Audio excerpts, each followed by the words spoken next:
Selamat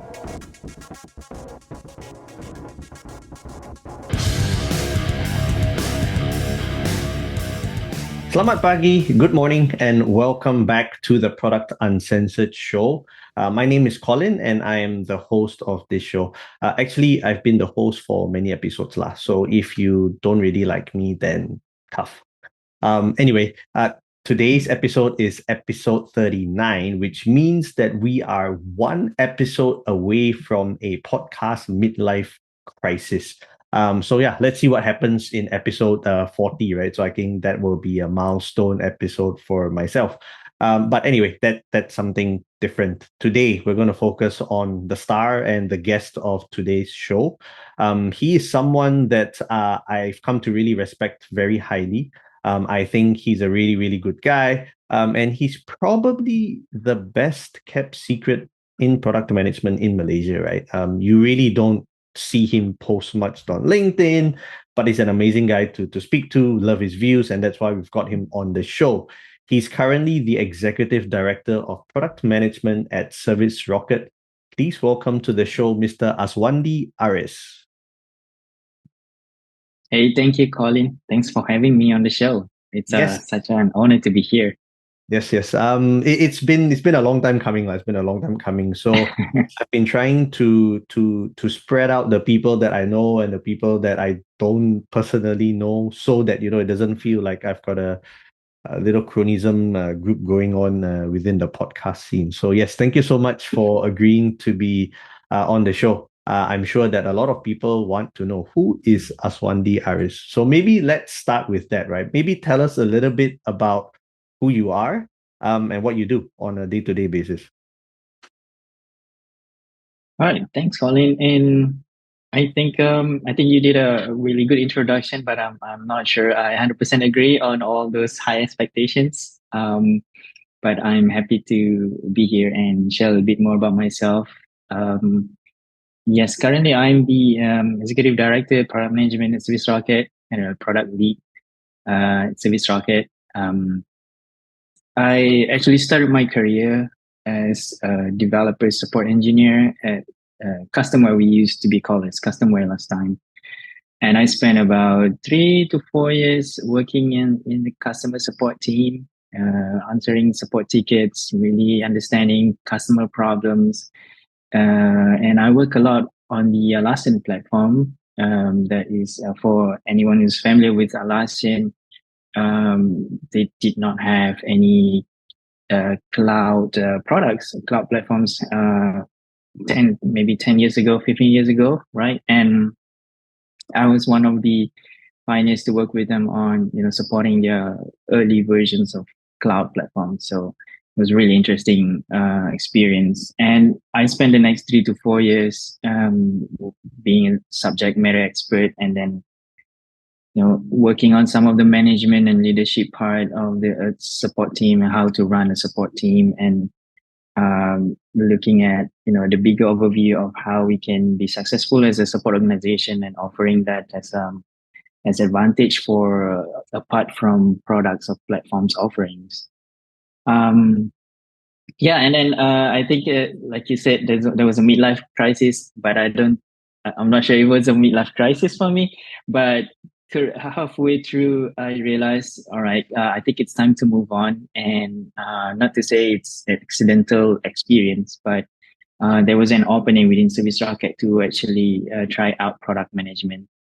It was really, to me at that time, it was something new, and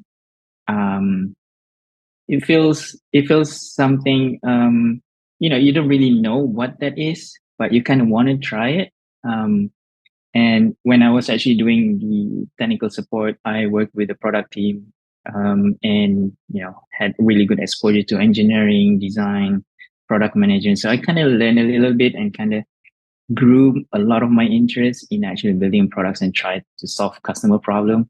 When you get annoyed that some days when you hit into some kind of bugs, problems raised by customers, and again you kind of get annoyed with it, and then just you feel like you just want to say to the product, hey, can you just fix this, right? So I kind of threw myself into that position. So now at that time, now, all right, Azwandi, it's you. Now you got to figure out, right, how to work with these customer support engineers now from now on. So it was interesting experience again, going into product management, and I spent about 3 to 4 years working from zero to something, right? Working on my product craft, learning from, doing some silly stuff, and all the way to working with like 6 to 7 product managers, and then starting to lead the product team. And then in the past 3 to 4 years, I've also spent most of my time leading not just the product management team, but also our engineering team, design team, and cross-functional teams, and starting to get into some kind of business and strategy part of the business. So yeah, that's me, Colin, and I know I spent about maybe 14 to 15 years, like starting to lost count of the years that I've been spending in this company, but I'm truly grateful of all the experience and opportunities that I was given. So yeah, that's me. Nice. Very, very nice. So let's rewind a little bit, right? So you were saying that you were the service support, right? I believe you called yourself, right? And then you had exposure to working with a product team. So when the opportunity came up, was it something that you applied for, you were pushing for, or was it something that somebody within the organization said, "Hey, Azwandi, you should probably look into this and try it out because you have the potential, you have the talent." It's a mix of both.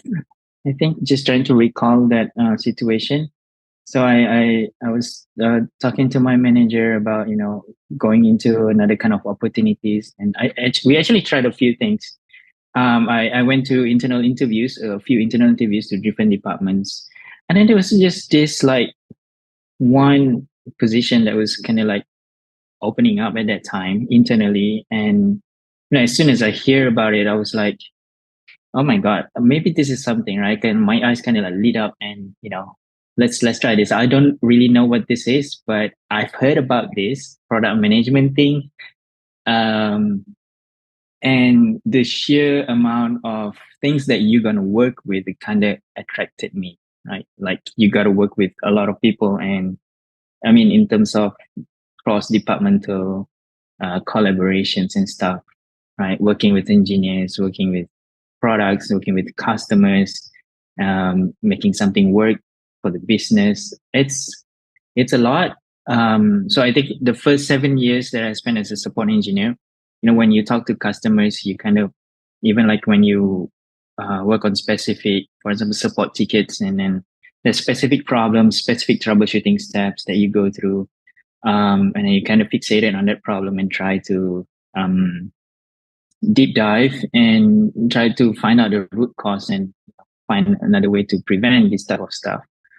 But I think product management is kind of broaden the perspective, right? When you talk to customers, it's no longer about getting into like something very specific.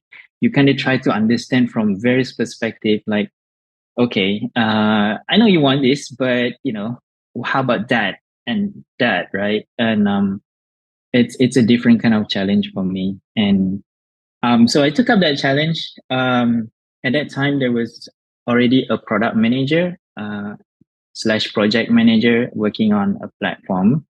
And there is this one type of smaller business at that time. It's called apps.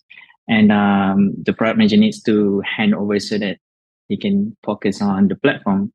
So I took up the opportunity and worked with like a bunch of awesome team members, engineers, and there was only me, a product manager. So it was kind of I felt nervous in the beginning for quite a bit of time, but and I consumed a lot of information just to learn what product management is at that time. So.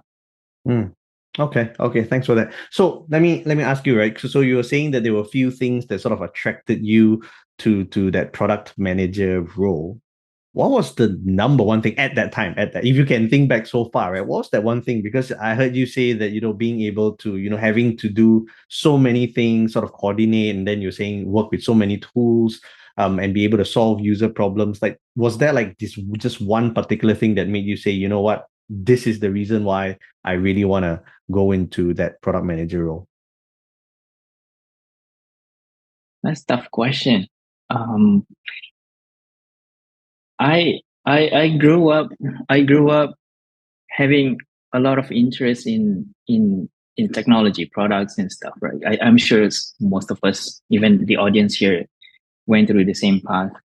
Um, so I mean, my passion has been through products. I did software engineering and then, tried a bit of programming, didn't really work out for me, but I've managed to finish that degree anyway. Hey, that makes two Um, of us, by the way. So yeah, it sounds like both of us had the same problem, right? We did like computer science slash software engineering and realized we probably weren't very good at it. So yeah, yeah. So that's right. So I have a lot of interest in products, and not to say products, right? I mean, at that time I didn't really know what product is, but kind of like apps and systems, applications, websites. It's cool, awesome stuff, right? I always have that kind of interest, and even when I was working as a support engineer, there was kind of like the main attraction to me. And I had a chance to work with on the Alasin platform, which I think, not being biased, but I think they're pretty good at developing great products. It really caught my interest, and I think going to that product management, there was one thing that, this is it, right? This is the time where I could actually exercise my passion, Mm. perhaps skills, interests, right? Something that I can make impact on. So it's as much as it's a cliche, but I think, sometimes product management is like a blank canvas where, hey, now it's time for you to work on your craft and do something and make an impact. And um, yeah, so I think, yeah, that's probably one thing that I would highlight: my passion for working on products that kind of like help people to do better. Okay. Okay. All right. Thanks for that. And one of the things that I've always really respected about you is that you don't fit the typical mold of a product leader, right? So generally, you look across the board, you look across the room, and most product leaders tend to be very loud. I mean, there are varying degrees of loud, lah, right? But they tend to be louder. They tend to be um, a bit more putting themselves out there, I would say. And you've never struck me as one person who is like that. So how would you describe your brand of product? Oh, well, maybe not even, let's not even start with product. How would you describe yourself as a person? Yeah, maybe that's an easier one to lead into the next questions. Wow. Colin, we haven't worked really closely together, but I think you kind of nailed it. Like when you say, when you try to describe. Sometimes I also wonder when people. It's really interesting to hear from people talking and getting some feedback from people about what they think about you, right? And I'm not disagreeing, right? I think there's a lot of part of myself that I mean, when we speak about introversion and extroversion, I think I grew up being introvert, and it kind of shows throughout my life. And I tend to I tend to spend a lot of time refining my thoughts, and thinking about, what would be the best way to actually convey my message. What would be, what would the other person feels about things, right? So those type of things kind of help me. I mean, not to say help me, but most of the time when I can exercise my creative space of the brain, right? I think I tend to behave that way. So and one more thing I want to say is, I tend to, I think in a new setup, new environment, I tend to be more reserved, and that's when my introversion kicks in. But then as I get to know people and get to know each other, I think that kind of I become the extroversion comes out from the introversion, right? And that really helps. I mean, we can talk more about it, but yeah, that's probably how I can share part of myself.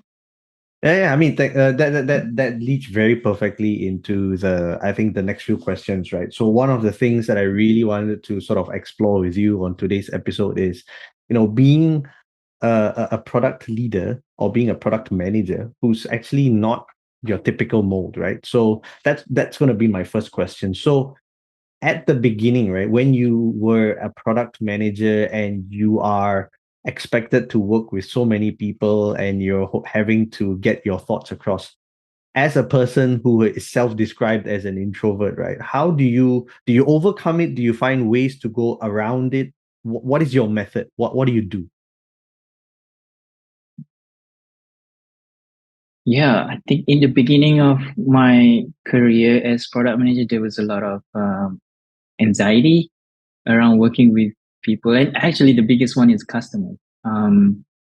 I actually had a lot of I think I built a lot of experience working with customers when I was a support engineer, right? But then, like I said, when you get to a calls, there's something specific, how to deal with this problem, and let's calm the customer down and stuff like that. But product management, when just think about it, when you get on a customer call, you probably have something specific you want to tell, but you kind of want to go broad and start building trust relationship during that call, things like that, right? So it's not, when you're a support engineer, you kind of work, that the customer wants you, right? They want you. They want you to solve their problem, right? As product managers, as much as we want it that way, but sometimes it's more like the other way around. Like, hey, I want to learn more about you so I can help you to discover what your problem is, and then I can probably come up with some potential solutions for you, right? So those type of things. And yeah, in the beginning, there's a lot of anxiety for me to kind of adjust to that, right? And even working with new teams, uh, engineers, and one context I can provide is when I went into the product management team, there was already like a really well established engineering team in the company. So I feel privileged about that. I don't have to deal with, some product managers had some challenges when they go to a new team, new setup, new company, or even setting up a new agile organization. There was always question, how do you do this? How do you do that? And sometimes you have to micromanage the engineers. I could say like 0%. I probably did not have to deal with that, right? So what um what so with that, I think I had the chance and opportunities to really spend time with the team and start building that rapport, trust, relationship with them, and kind of have more like a one-on-ones, trying to understand, being so vulnerable about things. I remember I kept saying to the team, "Hey, I'm really new to this. I'm sorry if I don't, I don't understand a lot of things here, right?"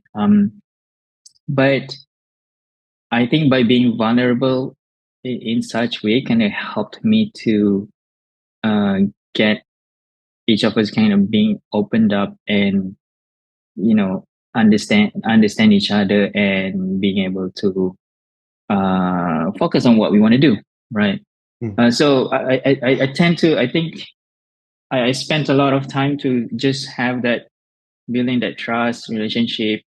And I think being an introvert, I, I tend to have like worries, anxieties, nervousness when talking to the big group, right? So I spent I spent quite a lot of time just having one-on-ones, building relationship with the team members. And so from there you start building.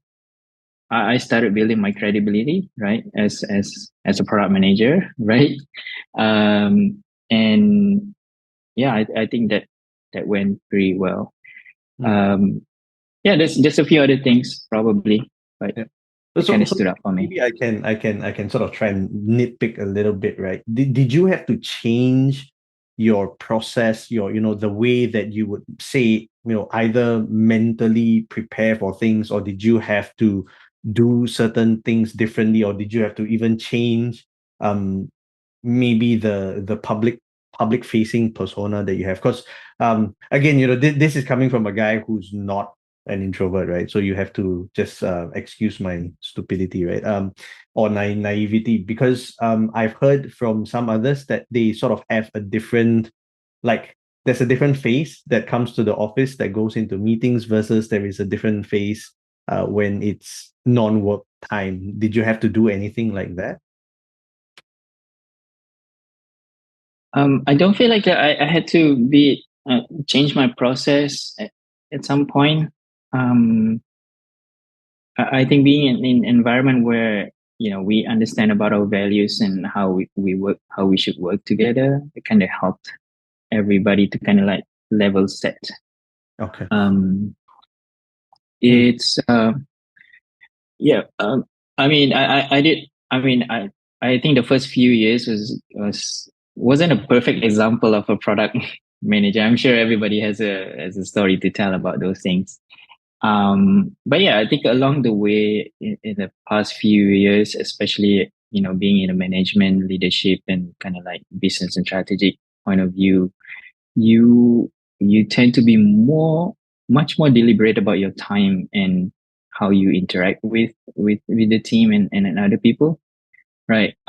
So one of the things that I think, thinking about this topic, right, I actually, in retrospect, I tend to schedule a lot of my meetings in the mornings. We kind of group them together, and you know and to think about it, I think I want that afternoon time to actually just recharge and deep focus and have some kind of concentration, right? It's like, so sometimes I get anxiety when I have a lot of meetings, like kind of scattered around during the day. Like I wish I just could group them up and spend the whole 3 to 4 hours in the morning just back to back meeting, and then I have the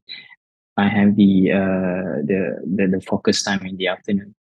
That worked really well for me, right? And also kind of spending the week deliberately, right? Um, there's one practice that I'm doing. It's called Sunday Special, right? So every Sunday I look at my calendar, and first thing first, you kind of look at what's your family commitment, and especially this is after the COVID days. This is much more relevant to me, especially right when working at home with family commitments as well. So try to think about your family first, and then fill up your calendars with all the important stuff. Review all these things. So when you start your Monday, you kind of feel confident about, all right, this is how I'm going to spend the week. Yeah, and um, yeah, there's probably other things that I'm doing or I used to do. Mm. I realized that when I go to some kind of big meetings, or something that will put me in high pressure situation, I really need to prepare for it. And sometimes I over prepare for it. My wife sometimes tells me, "Hey, you've been looking at that slides for like hours." So, uh, and then, yeah, at first I did not want to acknowledge that. I told my wife, "Hey, come on, it's not hours. I mean, it's just a few minutes, right?" But then I started to realize, yeah, why would I lie to myself? I told my wife, this is me, right? I really need to prepare for things so that I can gain confidence, and I can, I feel, I can be in front of others and convey my message and being concise about what I want to say. Okay. So Still working on it, Colin, but yeah. yeah.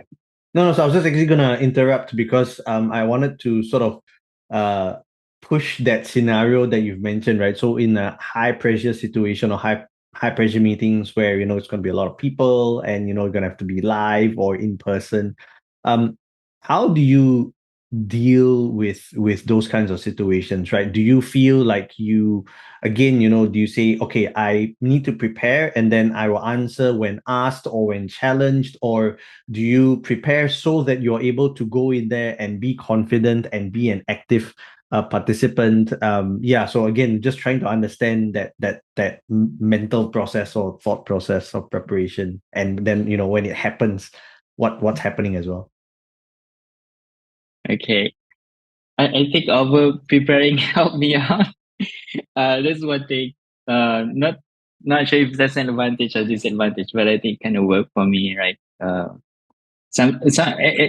get me wrong. Sometimes I went to meeting, I kind of just wing it, right? Because I think I have the idea, and once you build that confidence, you kind of feel that you don't need so much time to prepare anymore, right? So you get into some type of meetings, kind of like, all right, this is the thought process, and I just want to talk about it. Um, yeah, and I think during these high pressure meetings, what really helped me is I could recall all the types of relationship that I've had with the members, right? So just by looking at the Zoom calls or looking at the faces of the people around me, I could recall and drive energy from that. I had this kind of trust. I had, oh, last week we really talked about this. We're very passionate about this kind of customer problem.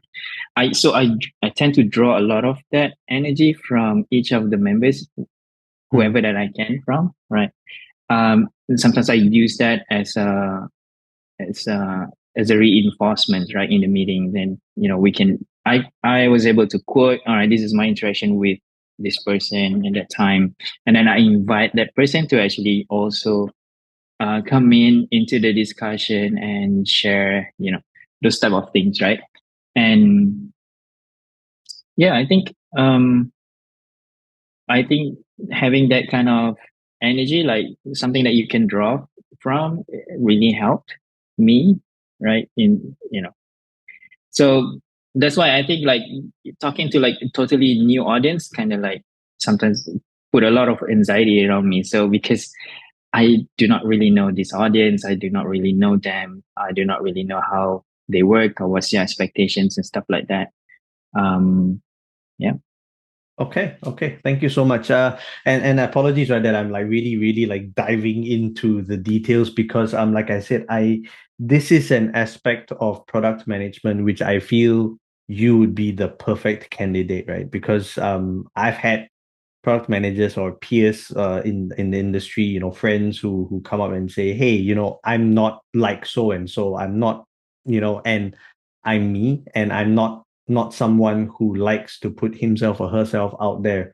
Can I succeed as a product manager? And I always tell them that the answer is yes. You just need to find your own brand of product manager, product management, sorry, or your own brand of product leadership. And that kind of brings me to the next sort of part of this conversation, which is still around personality and product management. Now that you're in a role where you're executive director, obviously you are involved a lot more in strategy discussions. It's no longer just talking to like one customer trying to understand your pain point. Right now you're literally talking about, okay, the future of ServiceRocket or this particular vertical, and things like that. And one aspect that I sort of wanted to understand a bit more is, as a people manager, how do you deal with conflict, given that you are not an extrovert? Okay, how do I deal with conflicts given I'm an introvert? Yeah. Interesting. And yeah, I think when it comes to like product type of conflicts, like conflicts of thinking and thoughts, we're pretty much comfortable about it, right? When talking about,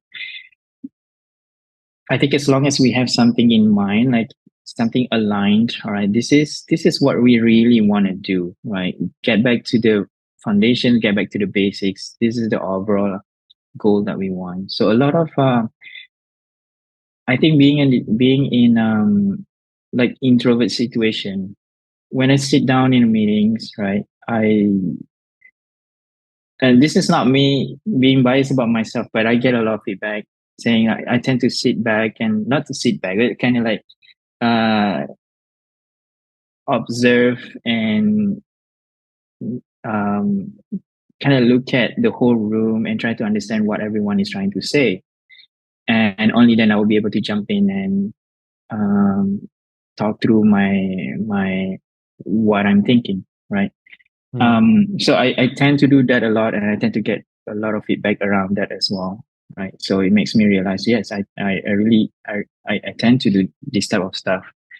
So That's a good thing, right? Sorry, just want to make sure that I'm getting this right. But that's a good thing, right? That you're able to observe and then sort of, process it and then give feedback, right? to me, yes. To Okay. me, yes. Right. Sometimes I feel like it.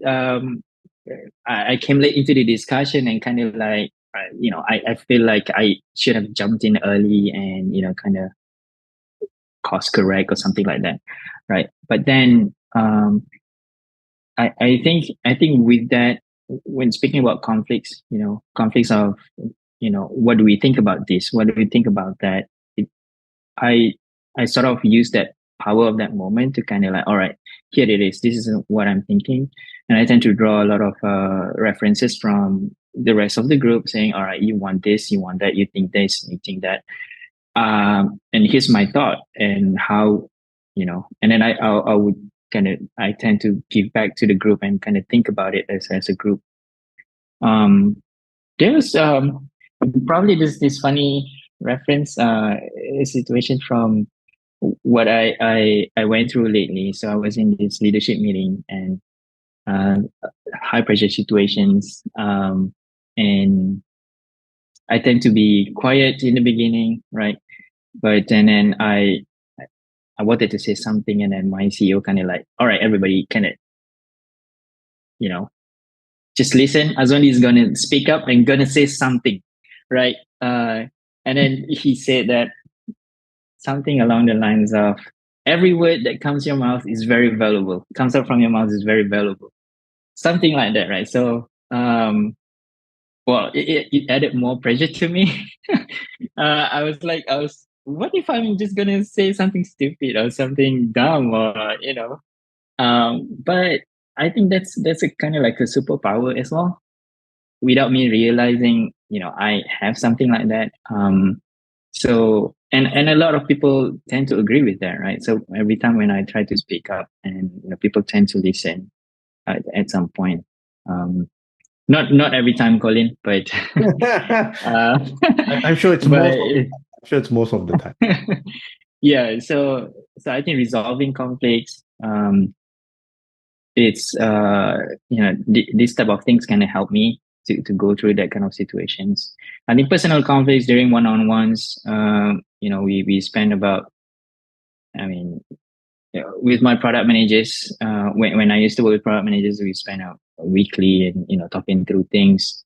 Not much. I don't think we had a lot of personal conflicts. Let alone, I think it's more like personal problems and things like that. That if anything, that I can help with. But yeah, I think with that ability to kind of have that moment, seize that moment, and get your thought across, and have the trust from the audience, right? All right, let's listen and think about this. It really helped me to navigate through this type of stuff. Okay. Okay.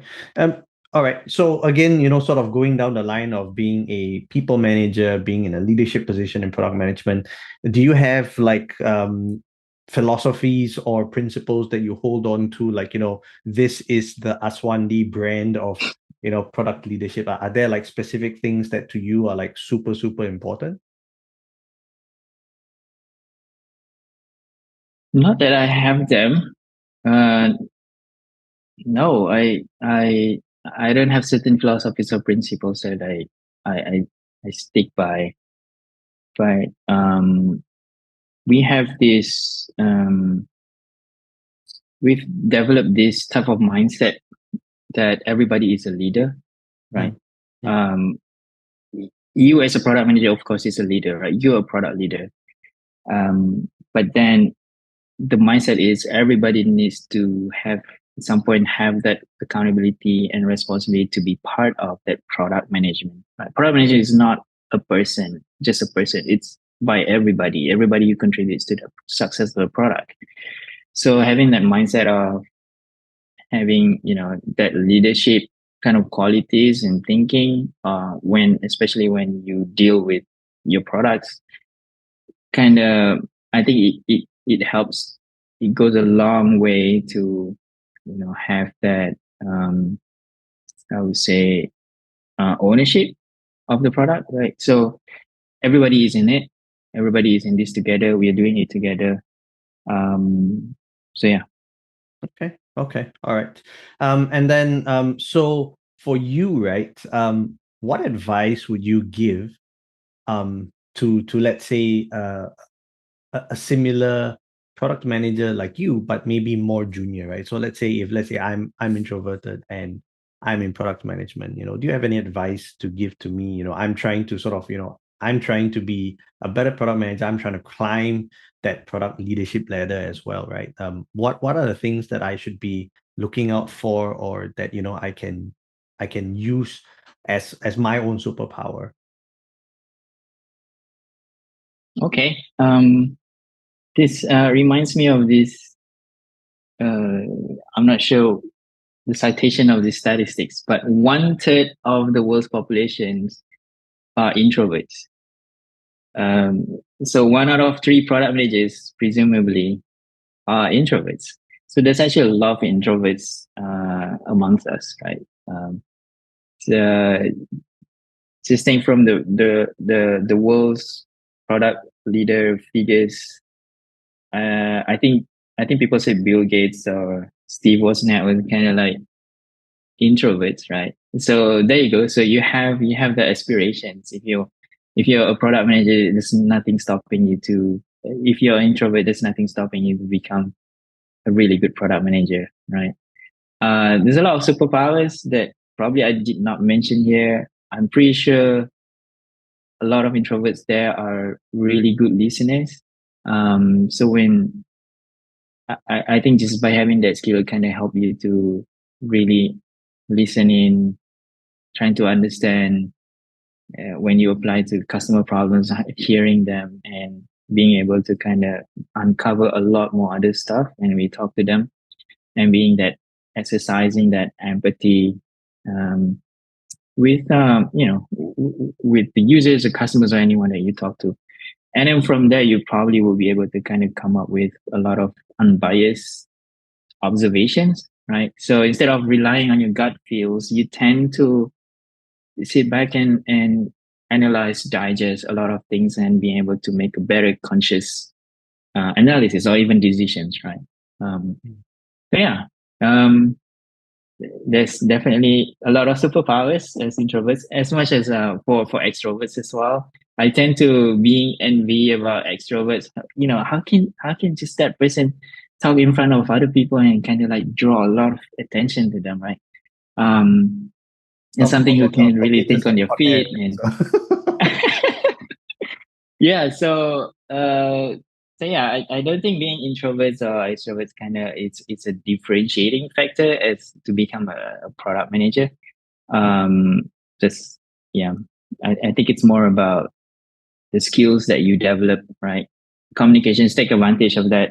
Communication, collaboration, how to communicate with other people and stuff like that. So Hmm. Yeah, I fully agree mm, with you, Aswandi. So yeah, for those of you who are listening, right, just because you are not, extrovert to the nth degree, it doesn't mean that you're gonna fail.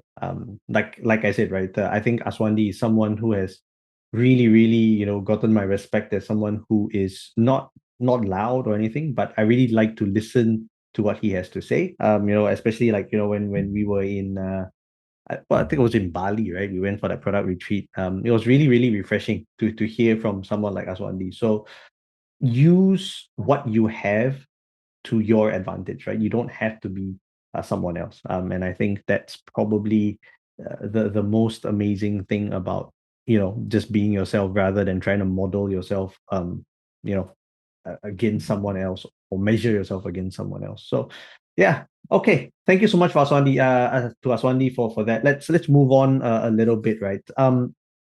In product management, you're a product leader now. What do you have a favorite interview method when you're looking for, when you're trying to hire, or is there something that you specifically look for? in product managers that you're trying to hire? Hiring. All right. Interesting topic. Um, uh, we haven't been doing a lot of hiring these few couple of months. I think everybody is in a tight position, and kind of like now we are trying to harness from the power of existing product management and do that. But when it comes to hiring, I think I learned a lot doing the structured behavioral interview. I think probably we were in the same situation, we the same session last time. I'm sorry, I forgot the guy's name, but it was really beneficial for me to kind of this is how you can do a really good interview and kind of benchmark all your candidates across all the interviews, right? Um, I think I think what matters is probably the product sense, right? Product sense. It's actually very hard to um I would say to kind of measure or identify. But someone who's very passionate about products, those type of things really potentially will catch our interest, right? Now, when you can passionately talk about the products that you have, I think it's interviews. Interviews are as much of the structured questions that we have, but when a candidate kind of talks through the product battle scars and wars and whatever that they have and passionately talk about it, that's already like kind of like green light. It's like the first green light for us. Yeah.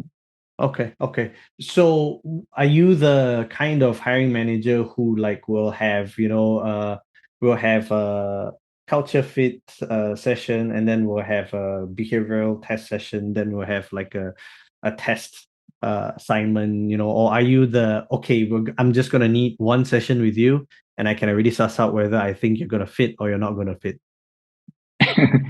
Let's look at the statistics maybe, right? So we can have some unbiased intake input into this. Uh, Historically, we've been doing kind of like one stage interviews, and we get the best PMs that we think would work for us. So during that 1 hour or one and a half hours interviews, we went through all the structured questions, among other things, with a group of product managers. Sometimes we invite our engineering leader or design engineer be in that meeting. We kind of try to cover the spectrum, right? Kind of cover the spectrum. Sometimes like when we look at certain topics, we have our questions, and if the person can't really answer that question, there's no way for us to kind of like there's no probably no use for us to kind of like further deep dive in. So we tend to look at the high levels, although the high levels are probably very specific or something that can already reveal or give us a little bit of perspective, a lot of perspective on that topic, point of view from the candidate. So 1.5 hour we spend time about learning about the candidates, but also have them kind of learn about our culture. And during the interview, we actually get a lot of reference. And statistically, we actually get a lot of reference at the end of the interview, like how grateful the candidates are when they interview with us. Um, well, I think being 15 years being in the same company, I couldn't speak a lot about it, but it makes me think about the experience of the whole product management industry, right? How candidates are treated and stuff like that. So we also tend to exert, not to say exert, but kind of we we behave the way that we would behave in a typical daily setup as a product manager, and being kind of like empathy and all those type of things. And then it's really good to hear that feedback at the end of the interview, right? Kind of like, all right, that's cool. So when people being opened up at the end about just speaking about culture fit, right? People being opened up at the end and kind of appreciate this type of stuff, you kind of see, all right, this is probably something, you know, not just culture fit, right? But I think someone who who can add something to our culture or whatnot. But as long as there's no red lights and red flags, I think, yeah, that's Okay. pretty much it. Sometimes I need a second opinion. So I will get my boss to come in, um, to especially for type of leadership interviews. Sometimes we tend to give homework as well if we feel this person has really good soft skills as a product manager, but just to prove some of the hard skills, so uh, we will send a follow up interview. But yeah, historically, one interview is enough. Okay. Okay. Thank you. Very nice. Very nice. All right. So then let's also then move on with something that you said, right? So you've been with ServiceRocket for like what, 15 years or something, which is amazing. So I guess in footballing terms, you'll be known as like a one club man. Right. And the thing that is, I think out of that 15 years, like what, 10 of it was in product management or something like that? Half of is about eight Okay. and seven, eight. Yeah. So my question to you is, it's not common. In fact, it would seem to be a growing trend where people tend to jump in order to either A, get more experience or to climb the ladder. And so my question to you is, how do you keep yourself motivated within the organization, right? Because I think one of the biggest challenges is things getting stale as well. Like, hey, I've been here X number of years. I've been working on the same kind of problems, blah, blah, blah. So, like, you having been in ServiceRocket for so long, what keeps you motivated, especially from a product sense of things, from product side, sorry. Yeah, I think people's mileage may vary from companies to companies. For me, it's about, easily I've probably done about 5 to 6 jobs when I'm here at ServiceRocket. So I used to be the support engineer and being the senior support, and then kind of do something else, and then do different platforms, different products, and then being the manager, leader, and then went to product management as a junior product manager, and then sort of like senior, self-proclaimed senior product manager because I was the only one. uh, and then became the lead head of product. It's kind of like full spectrum of product management. Well, in a small company, right? But then I think there's a couple of things that very valuable to me is the opportunity to learn and grow, and also what also echoed by my CEO lately is the being productive and being happy, right? If you're in a company, you need these two. So if you only have one, it's probably time to part ways or think about something else. So uh, it's never been this. Oh, all right. So theoretically, it's been the same for like 1 or 2 years. Every 1 or 2 years block, I'm pretty much dealing with same type of stuff, right? But every 2 3 years, I managed to kind of like do something else or expanded my scope and try to do better, because I've gone through the product ownership level where you work with a squad, and then after 2 years, kind of moved up and working with multiple squads, multiple products, and then 2 or 3 years working with product managers, engineers, designers, and then another 1 to 2 years starting to look at the business part of things, right? So it kind of, I feel privileged to have that opportunity to actually do that without changing company, right? But that's probably not the main point. Right? The main point is I had the chance to learn and grow and being productive and happy. And yeah, I think doing a lot of different things, Colin. So yeah. Okay. Okay. So as long as you are able to change up certain things, or you're being able to explore different facets of, I guess, the role, or within the team, then it's how you've been keeping yourself, I guess, occupied and satisfied. Yep. And actually in the past 1 to 2 years, things have gone pretty different from what we used to do in the past few years. So uh, um, we actually it is in the news. We actually sold most of our products in our portfolio to. We did a big transaction with another partner of ours, right? Uh, I guess in this context is how we, how we turn from a setting where we have a cash cow products into something zero, right? Into something, not say zero, but kind of like startup mode. So that's, in the past 1 to 2 years, that's what keeps me, you know, excited, and also, what keeps me awake at night as well. Is that mode, right? So you've been working with cash cow products, and now you're suddenly going to zero. And then I started to feel, oh, this is how you feel when you have a startup, right? Uh, so, and then we have, we did a transaction, but we did not sell our team because we love our team. So we keep our team. So I still will have our engineering team, capable engineering team, and a product manager, designer, same team. But now we have a different kind of things and even mindset to switch, right?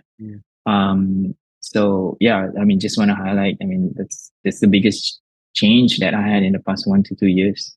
Mm, mm. So it sounds like, I don't know, right? Anecdotally, lah, right? I'm not saying that this Mm. is true for everyone, but I think there have been, you staying in ServiceRocket for so long, even within the organization, those changes have given you new challenges to really sort of not just um have problems, like new problem areas to go into, or like you say, right, moving back to like the startup mode. But there's also challenges for you to sort of grow personally as a product person as well. Is that a accurate summary? Yes, yes, it is, right? So I can totally relate to product managers who feel stagnant, right, in the career progression. I mean, career progression is probably something else, but also things that they are actually doing day to day, week to week, month to month, right? Working with the same products. And then, I mean, in terms of uncertainty, we product managers deal with uncertainties, right? I mean, things change almost on daily basis, I guess, right?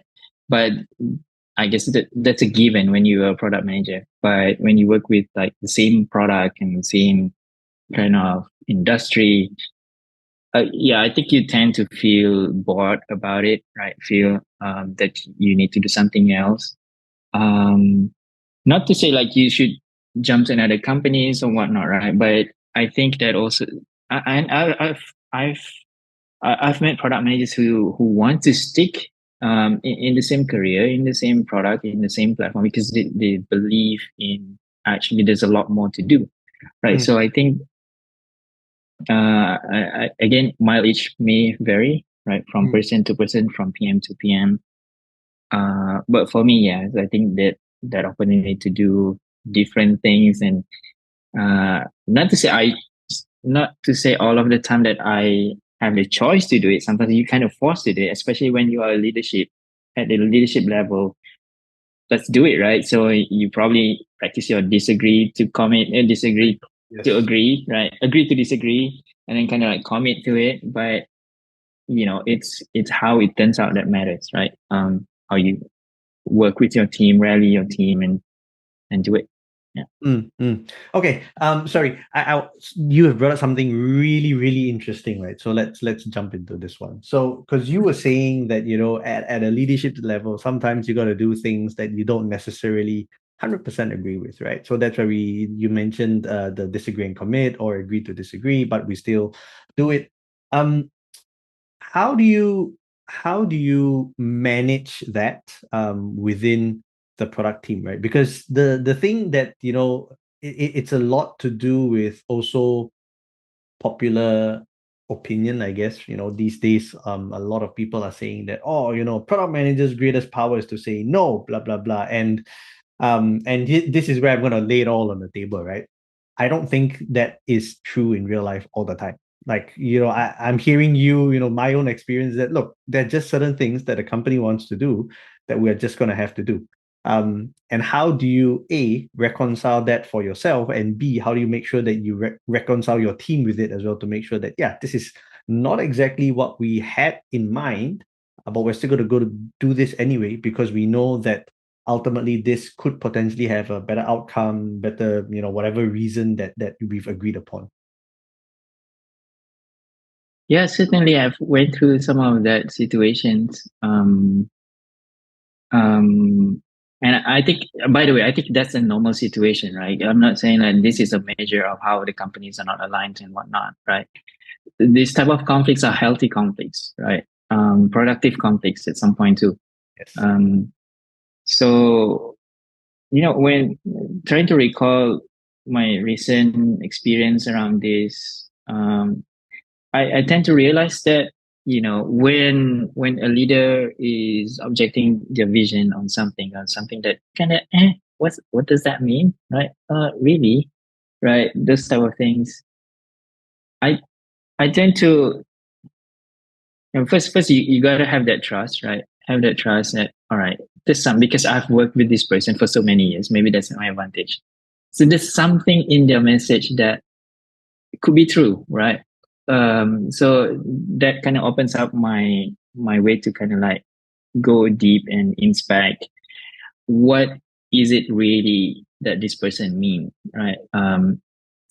So working with my boss, for example, maybe there's something that I kind of like, what does that mean? I don't believe in that, but just having more conversation with my boss and kind of try to understand and you know, um, go through some of the practices on how you get to the root cause of things kind of help, right? And then um, I don't think there's a way out for you to actually get out of that discussion, disagreeing and not aligning, and then you want to go to your team and kind of talk about it. It's going to put you in a very difficult situation. I don't think there's a way out. It's just going to show that, all right, Azwandi is bluffing. It's very fluffy and you know so you yourself like how do I talk to my team about this yeah, that's going to be very difficult. So whether I like it or not, I gotta make sure that I have at least some form of alignment with my leaders and bosses, trying to understand from their perspective and use that understanding to kind of talk to my team. Well, obviously it's probably sometimes, I mean, maybe it doesn't work all the time, but that kind of gives me the confidence to kind of relay the vision and kind of put that into strategy and kind of talk to the team. Hey, this is what we're going to do and this is why we're going to do it. Sometimes we get pushback and stuff. Oh yeah, that's actually true. So I kind of, all right, let's get back and talk to my bosses and leaders about it. But I think, yeah, again, there's no way out. Like if you don't feel that you can align, right, these two powers, right? I don't think there's a way out. So you really got to work out which part that you can really rely on. Okay. So, okay, sorry, I promise this will be the final question. So then what do you think about that, now it's so popular, right? But people always say that, a product manager's greatest power is saying no. So what would be your take on that as a statement? Just as is, as I've mentioned it to you with no context. Like if let's say, you were to read it on, the product manager, X is sharing this for the 130th thousand time, right? The greatest power for product managers to say no. What would be your feedback to that? What is the Azwandi response? um, I don't think it works all the time. Okay. Yeah, sorry. It's hard to say no to things, right? Sometimes you actually want to say yes to a lot of things. Um, but I think you really need to build up a lot of conviction in order to say no, right? Sometimes you might have gained trust a lot of people. It's easy to say no, but you gotta remove a lot of biases, right? So from a lot of perspective, you try to come in and if you have those convictions, then it's easy for you to say no. Yeah. No, but I like Yeah. what you said about the fact that you have to remove biases, and that's one thing that even within my own team, or even talking to peers as well, it's easy to always say, oh, I'm just supposed to say no, and then everybody's gonna be like, oh yeah, you're Mr. Product Manager or Miss Product Manager, therefore we agree, and it's never the case, right? You have to build the case for it, And certain times, if you take out all your personal biases and your own vested interests and commitments, then you realize, no, like actually, whatever this team member or this team said actually makes sense, and it would actually make more sense for us to do this rather than that. So yeah, I just wanted to see it from your perspective, because you happen to say that yeah, sometimes you have to disagree and commit, and I feel like that part of the conversation within product management doesn't get talked about often enough. It's all about how, product manager, I'm the greatest, I'm the decision maker. And I'm like, no, but it's not the case, right? We are pretty much the biggest coolies.